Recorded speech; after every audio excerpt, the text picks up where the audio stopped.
నమస్కారం అండి. డాక్టర్ మోవా శ్రీనివాస్ మాట్లాడుతున్నాను. నేను కార్డియాలజిస్ట్‌ని. కొలెస్ట్రాల్ పరీక్ష అంటే మీకు అందరికీ తెలిసిందే. ఒక 15 ఏళ్ల క్రితం వరకు కొలెస్ట్రాల్ పరీక్ష అని చేసేవాళ్ళు. అంటే టోటల్ కొలెస్ట్రాల్ అనేటటువంటి పరీక్ష చేసేవారు.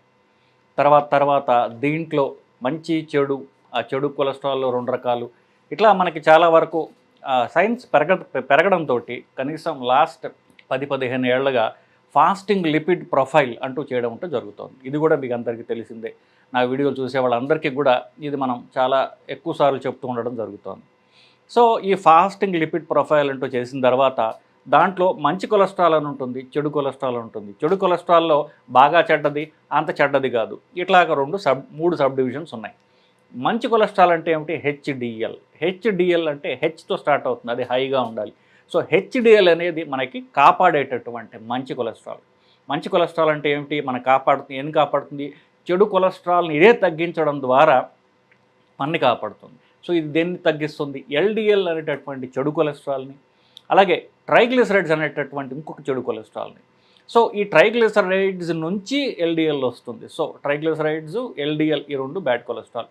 ఇది మీ అందరికీ చిరపరిచితమైనటువంటి నాలెడ్జ్, దీనిలో కొత్తదనం కూడా ఏం లేదు. సో ఈ సబ్ డివిజన్ అంతా చెడు కొలెస్ట్రాల్ అంటున్నాను చూసారా, ఎల్డిఎల్, ట్రైగ్లిసరైడ్స్. దీన్ని హెచ్డిఎల్తో కలిపి ఒక మాట ఉంది, దాన్ని ఏమంటారు?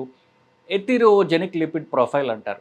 మీరు ఒక 30 ఏళ్ల యువకుడికి భారతదేశంలో ఎవరన్నా సరే మీరు తీసుకున్నట్లయితే వాళ్ళకి టిపికల్ 30-35 ఏళ్ల వాళ్ళు, ఇప్పుడు యుక్త వయస్కులు అంటాం కదా, సో యుక్త వయస్కులు అనుకోండి 30 ఏళ్ళ వాళ్ళందరూ కూడా ఉంటారు, కొంచెం లావుగా ఉంటారు, చిన్న పొట్ట ఉంటుంది, వాళ్ళకి షుగర్ బీపీలు ఉండవు, వాళ్ళు ఇది వాళ్ళ ఫిజికల్ స్ట్రక్చర్ చూసుకున్నప్పుడు వీళ్ళందరికీ కూడా మీరు కొలెస్ట్రాల్ ఫాస్టింగ్ లిపిడ్ ప్రొఫైల్ చేసినట్లయితే కనుక అందరిలో కూడా ఒక టిపికల్ ప్రొఫైల్ ఉంది భారతదేశంలో ఉన్నటువంటి మన సౌత్ ఏషియన్స్ అందరికీ. సో భారతీయులకు ఎలాగుంటుంది? అందరికీ కూడా ట్రైగ్లిసరైడ్స్ ఎక్కువగా ఉంటుంది, అందరికీ కూడా హెచ్డిఎల్ ప్రొటెక్టివ్ కొలెస్ట్రాల్ తక్కువ ఉంటుంది. సో ఈ 2 కాంబినేషన్ వల్ల, హై ట్రైగ్లిసరైడ్స్, లో హెచ్డిఎల్ వల్ల ఎల్డిఎల్ అనేటటువంటి bad cholesterol, small dense LDL అంటే మామూలు ఎల్డిఎల్ కాదు, అది ఇంకా సన్నగా ఉంటుంది, సన్నగా చిన్నగా ఉంటుంది, గట్టిగా ఉంటుంది. సో రక్తనాళం పొరల్లోకి దూరేసేయగలదు. సో హై ట్రైగ్లిసరైడ్స్, లో హెచ్డిఎల్ వల్ల ఈ బ్యాడ్ కొలెస్ట్రాల్ అనేది, ఎల్డిఎల్ అనేది ఎక్కువగా ఉంటుంది. ఈ 3 కలిపి ఎథిరోజెనిక్ లిపిడ్ ప్రొఫైల్ అంటారు. అంటే ఏమిటి?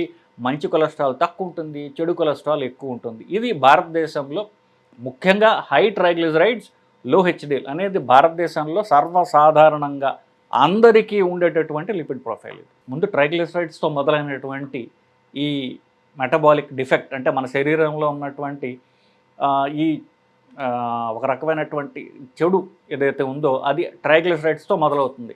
అది 30 ఏళ్లకి వీళ్ళు తినే తిండి వల్ల, ఎక్సర్సైజ్ లేమి వల్ల ఈ ట్రైగ్లిసరైడ్స్తో మొదలైంది. మెల్లమెల్లగా పోగా ఈ ట్రైగ్లిసరైడ్స్ నుంచి ఎల్డిఎల్ ఫార్మ్ అవుతుంది. మంచి కొలెస్ట్రాల్ ఎలాగో తక్కువగానే ఉంటుంది. సో ఇది ఒక 45-55 ఏళ్ళకి వచ్చేసరికి బ్లాక్గా పరిణామం చెందుతుంది.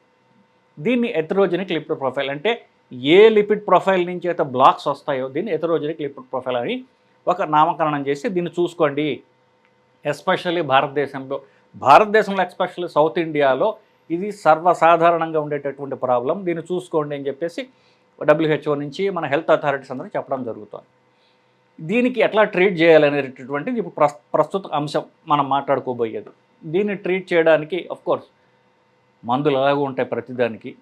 30 ఏళ్ల వాళ్ళు ఎవరన్నా వచ్చినట్లయితే, అంటే ఫస్ట్ టైం ఎవరికైతే ఈ ప్రాబ్లం డిటెక్ట్ చేస్తామో వాళ్ళకి కనీసం 2 నెలల పాటు డైట్ అండ్ ఎక్సర్సైజ్ తీసుకోండి, దాని తర్వాత మందులు చూడొచ్చు, డైట్ అండ్ ఎక్సర్సైజే తీసుకోండి అని చెప్తాం. సో ఎక్సర్సైజ్, సరే ఎక్సర్సైజ్ ఏం చేయాలో మనం చాలాసార్లు డిస్కస్. మనం ప్రధానంగా ఏ అంశం గురించి మాట్లాడుతున్నామంటే, మనం తిండిలో ఏ మార్పులు చేస్తే ఈ మంచి కొలెస్ట్రాల్ పెరుగుతుంది, ట్రైగ్లిసరైడ్స్ తగ్గుతాయి అన్నటువంటి అంశం గురించి మాట్లాడదాం. సో ఫస్ట్ కార్బోహైడ్రేట్ తగ్గించండి, ఇది కూడా మనం చెప్పుకుంటూ వచ్చాం. సో తిండిలో మార్పుల్లో ఏంటంటే మనం కొన్ని తగ్గించాలి, కొన్ని పెంచాలి. చెడు తిండి తగ్గించాలి, మంచి తిండి పెంచాలి. చెడు తిండి ఏమిటి? కార్బోహైడ్రేట్స్, రైస్, పండ్లు, చక్కెర, అలాగే దుంపలు, ఈ 4టిని తగ్గించాలి. రైస్, దుంపలు, చక్కెర లేదా బెల్లము, పండ్లు లేదా తేనె. సో మళ్ళీ వస్తా, రైస్, అన్ని రకాల రైసు, పండ్లు లేదా తేనె, చక్కెర లేదా బెల్లము, 4వది దుంపలు. ఈ 4టిని కార్బోహైడ్రేట్స్ అంటాం. ఈ 4టిని తగ్గించుకోవాలి. పెంచాల్సింది ఏమిటి, దీన్ని స్ట్రెస్ చేద్దాం. ఇప్పుడు మనం ఎక్కువగా ఏది తీసుకోవాలి, ఏది తీసుకుంటే మనకి హెచ్డిఎల్ పెరుగుతుందో అది తీసుకోవాలి. సో ఇక్కడ మనం చిన్న స్టోరీ చెప్తాను మీకు. ఒక 4 ఏళ్ల క్రితం మామూలుగా ఓపీ చూస్తుండగా ఒక 46 ఏళ్ల లేడీ ఒక ఆవిడని నేను చూడటం జరిగింది. ఆవిడ మామూలుగా రొటీన్గా పరీక్షలు చేసుకుంటూ రొటీన్ పరీక్షలు చూపించడానికి రాగా నేను చూసినప్పుడు ఆవిడ లిపిడ్ ప్రొఫైల్లో ఈ హెచ్డిఎల్ అనేటటువంటి మంచి కొలెస్ట్రాల్ ఏదైతే ఉందో మన అందరికీ చూసుకుంటే అది ఎంత ఉండాలి, మగవాళ్ళకి 40 నుండి 60 ఉండాలి, ఆడవాళ్ళకి 30 నుంచి 80 దాకా ఉండాలి. ఆడవాళ్ళకి ప్రొటెక్షన్ ఎక్కువ ఉంటుంది కాబట్టి. సో ఇలా ఇప్పుడు ఆవిడ లేడీ, సో 80 దాకా యూజువల్గా చూస్తూ ఉంటాం కదా. ఈవిడికి మంచి కొలెస్ట్రాల్ అటువంటి హెచ్డిఎల్ 110 ఉన్నది. అలాగే బ్యాడ్ కొలెస్ట్రాల్ ట్రైగ్లిసరైడ్స్ సూదిగా 40 ఉన్నది. మామూలుగా మనకి 200, 300, 400, 500 ఇట్లా 100ల్లో తప్ప కనిపించినటువంటి ట్రైగ్లిసరైడ్స్ ఈవిడికి 42, మంచి కొలెస్ట్రాల్ 110. చూసి నేను ఆశ్చర్యపోయాను. చూస్తే మామూలు సన్నగా ఉంది, పెద్ద కండలు తిరిగిన శరీరం ఎక్సర్సైజ్ చేస్తుంది అయితే కాదు ఆవిడ, మిడిల్ ఏజ్డ్ లేడీ. సో మీరు ఏం తింటారమ్మా, మీరు ఎక్కడి నుంచి వచ్చారో అని అడిగా. నేను మాల్దీవ్స్ నుంచి వచ్చాను అని చెప్పింది ఆవిడ. సో మరి ఏం తింటారు మీరు అన్న, మధ్యాహ్నము రాత్రి కూడా ఒక ట్యూనా వంజరం అంటారు మన తెలుగులో, ఈ చేప మధ్యాహ్నం రాత్రి. నేను 30 ఏళ్ళుగా నేను ఇదే పనిలో ఉన్నాను. రోజు మాకు అంతకంటే దొరకవు కాబట్టి, అదే చీపు, కాయగూరల కంటే చేపలు చీపు కాబట్టి 2 పూట్ల చేపలు తింటాను అంది. ఆవిడకి హార్ట్ అటాక్ రావడం అనేది వల్ల కానే కాదు. ఇలాంటి లిపిడ్ ప్రొఫైల్ ఉంటే హెచ్డిఎల్ కనుక 110 ఉంది ఆవిడకి, అలాంటి ఉన్నట్లయితే ఆవిడకి హార్ట్ అటాక్ వచ్చేది, పక్షవాతం వచ్చే అవకాశమే లేదు. అందరూ పోవాల్సిందే. సో క్యాన్సర్ అలాంటివి కూడా వచ్చే అవకాశం తక్కువ. ఇంకా ఆవిడని ఎలా చంపాలని పైన ఉన్నటువంటి యముడు ఏ దేవతలు వాళ్ళు తీవ్రంగా వాళ్ళ తలబట్టు కూర్చోవాలి. అలాంటి లిపిడ్ ప్రొఫైల్ ఆవిడ. అన్నం తగ్గించండి అని చెప్తాను. ఏమి తినాలంటే ఇవి తినాలి. సో ఫిష్ తినడం మంచిది. రోజు ఎన్ని ఎక్కువ సార్లు తింటే అంత మంచిది. WHO వాళ్ళు అయితే కనీసం వారానికి 2 సార్లు ఫిష్ తినడం అనేది అవసరము అని చెప్పి వాళ్ళు రికమెండేషన్లో చెప్పారు. చేపలు 2 సార్ల కంటే ఎక్కువ తింటే ఎన్నిసార్లు తింటే అంత మంచిది. ఈ మాట అంటే చాలామందికి నొచ్చుకోవచ్చు. ఈ డాక్టర్ ఇప్పుడు చేపలు తినమంటున్నాడు, మేము చాలా స్తోత్రీలం, మేము పూజలు చేస్తాం, మేము వెజిటేరియన్స్, ఇట్లా చెప్పుకురావచ్చు. సో ఆఫ్కోర్స్ వెజిటేరియన్ సోర్స్ ఏమిటి ఇప్పుడు ఆ మాటకు వస్తే, వెజిటేరియన్స్ చేపలు తినవసరం లేదు. చేప లివర్ ఆయిల్ ఉంటుంది, fish liver oil, card liver oil అంటారు. సో అది క్యాప్సూల్స్ లాగా వస్తుంది. అది 2 క్యాప్సూల్స్ రోజుకి మీరు తీసుకోవచ్చు. నిజానికి ఈ చేపను ఇప్పుడు ఈ మంచి కొలెస్ట్రాల్ అయినటువంటి హెచ్డిఎల్ చూసారా, అది నిజానికి ప్లాంట్స్ నుంచే వస్తుంది. కానీ చేపలు అవి సముద్రంలో ఉన్నటువంటి మొక్కలు. సో ఈ చేపలు సముద్రంలో ఉన్నటువంటి మొక్కల్ని తినడం ద్వారా ఆ మొక్కల్లో ఉన్నటువంటి ఈ మంచి పదార్థాలు ఒమేగా 3 ఫ్యాటీ యాసిడ్స్, ఇవి సముద్రంలో ఉన్న చిన్న చిన్న మొక్కల్లో ఉంటాయి. ఆ మొక్కలు ఇవి తింటాయి కాబట్టి ఆ చేపల్లో పేరుకుపోతుంది. అది ఆయిల్ రూపంలో చేపలు ఉంటుంది, ఆయిలీ ఫిష్ అన్నమాట. ఏ చేపల్లో అయితే ఎక్కువ ఆయిల్ ఉంటుందో వాటిల్లో ఈ ఒమేగా 3 ఫ్యాటీ యాసిడ్స్ ఎక్కువ ఉంటాయి. అది అవసరమైంది. సో ఈ ఆయిల్ చేప తింటే వస్తుంది. ఆ ఆయిల్ ఎక్స్ట్రాక్ట్ చేసి క్యాప్సూల్స్ రూపంలో ఇస్తున్నారు, అదేనా తినచ్చు.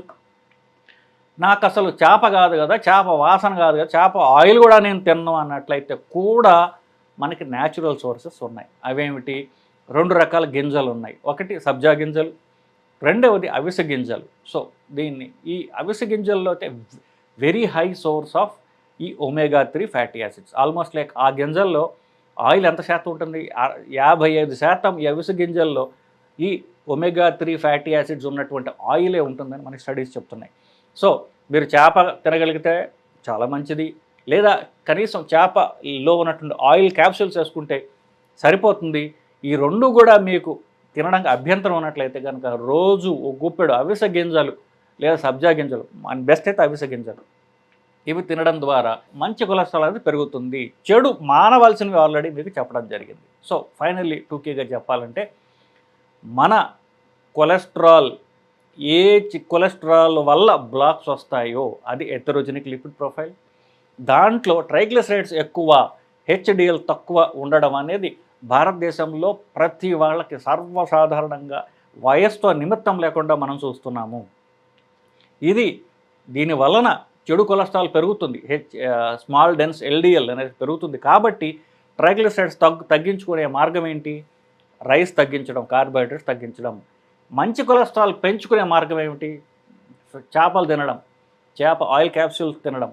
లేదా అవిసె గింజలు, సబ్జా గింజలు ప్రతిరోజు తినడం ద్వారా ఈ మెటబాలిక్ డిఫెక్ట్ మీరు కరెక్ట్ చేసుకోవచ్చు. తిండితో ఒక్కటానితోనే ఈ పని పూర్తిగా జరగదు. మీరు తిండిలో మార్పులు చేసుకోవాలి, ఎక్సర్సైజ్ కూడా చేయాలి. ఈ రెండూ కలిపి ఉన్నట్లయితే కనుక మీరు డౌన్ ది లైన్, అంటే తక్కువ వయసు ఉన్న వాళ్ళ గురించి మాట్లాడుతాం, అక్కడితో మొదలవుతుంది కాబట్టి ప్రాబ్లం. వాళ్ళకి ఈ నాలెడ్జ్ చాలా అవసరం కాబట్టి చెప్తున్నా. తర్వాత మీకు 50-60 వచ్చేసరికి ఈ బ్లాక్స్లో ఉన్న కాజ్ చేసేటటువంటి చెడు కొలెస్ట్రాల్ పెరిగి మీకు 60 ఏళ్ళకి పూర్తిగా బ్లాక్ అయ్యి 70 ఏళ్ళకి లేకపోతే 60 ఏళ్ళకి హార్ట్ అటాక్లు వచ్చి దాని నుంచి మీరు తప్పించుకోవాలనుకుంటే ఈ డిఫెక్ట్ మీరు చిన్న వయసులోనే కరెక్ట్ చేసుకోవడం అనేది చాలా అవసరం. సో తిండి మార్పిడి, ఎక్సర్సైజు ఇవన్నీ కూడా నేను చెప్పాను. సో ఇది మీరు చేయాల్సింది. ఈ తిండి మార్పిడి, ఎక్సర్సైజ్ చేసుకున్నట్లయితే తర్వాత మిమ్మల్ని హార్ట్ అటాక్ కానివ్వండి, పెరాలిటిక్ అటాక్ ఇట్లాంటి వాటి నుంచి మిమ్మల్ని మీరు కాపాడుకోగలరండి. నమస్కారం.